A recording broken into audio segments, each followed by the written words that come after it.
বলবো যে ওটা তাদের নেগলামছি।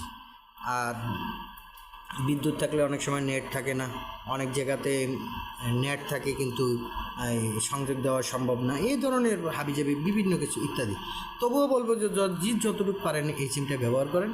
আমি সিমটা গতকালকে রিপ্লেস করে নিয়েছি। আপনারা যদি চান এই রিপ্লেস করার পরে দেখেন যে আপনাদের নেটওয়ার্ক আছে কিন্তু ইন্টারনেট আসে না, কিন্তু নেট ছিল, আমি 4G আসছিল না।